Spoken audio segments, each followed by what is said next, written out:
তিন বেলা ভাত খেলে শরীরে 5টি মারাত্মক ক্ষতি হয়। আমরা কিন্তু অনেকেই ভাত খেতে পছন্দ করি এবং তিন বেলায় কিন্তু আমরা ভাত, অনেকে দেখা যাচ্ছে যে ক্ষুধা লাগলে 5 বেলাও খায়।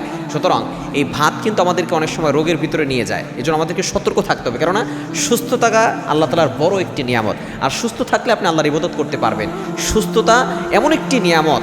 হযরত মূসা আলাইহিস সালাম একবার আল্লাহর কাছে জিজ্ঞেস করেছিলেন, আল্লাহকে বলেছিলেন, যদিও দয়ীফ, আল্লাহ পাক রব্বুল আলামিন বলছিলেন, যদি আমি আল্লাহ হয়ে আর আপনি যদি মুসা হন তাহলে আপনি আমার কাছে কী চাইতেন? তখন আল্লাহ বলেছিলেন যে তুমি কখনো আল্লাহ হবে না, আমি কখনো মুসা হব না।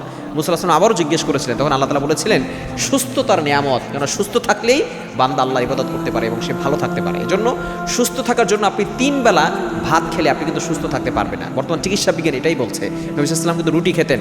আপনি ভাত খান, সমস্যা নাই, তবে অবশ্যই একটু কম খাওয়ার চেষ্টা করবেন। সবজিটা বেশি খাবেন, যেটা খেলে উপকার হয় সেটা খাওয়ার চেষ্টা করবেন।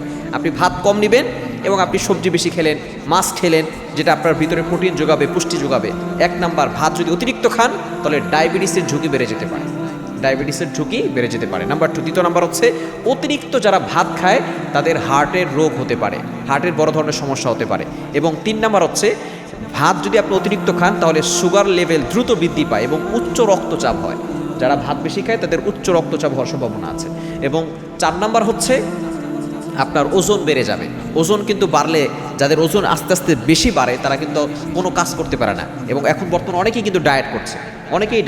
সুতরাং আপনি সুস্থ থাকতে চাইলে ওজন কমাতে হবে। রাসূলুল্লাহ সাল্লাল্লাহু আলাইহি ওয়াসাল্লাম কিন্তু তার শরীর এতটা সুন্দর ছিল, তার নবীজি সাল্লাল্লাহু আলাইহি ওয়াসাল্লামের শরীর কেমন ছিল আপনি শামাইলে তিরমিজি পড়ে দেখবেন। নবী সাল্লাল্লাহু আলাইহি ওয়াসাল্লাম কতটা ফিট ছিলেন, সাহাবায়ে কেরাম কতটা ফিট ছিলেন। সুতরাং আমাদেরকে এভাবে ফিট হতে হবে, আমরা ইবাদত করতে পারি যাতে করে বেশি, এজন্য শরীরটাকে ভালো রাখতে হবে।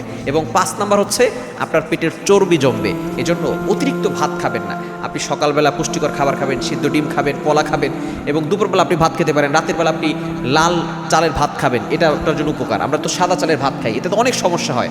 এবং আপনি লাল যে আটার রুটি আছে সেটা আপনি খাবেন, দেখবেন আপনি সুস্থ থাকতে পারবেন।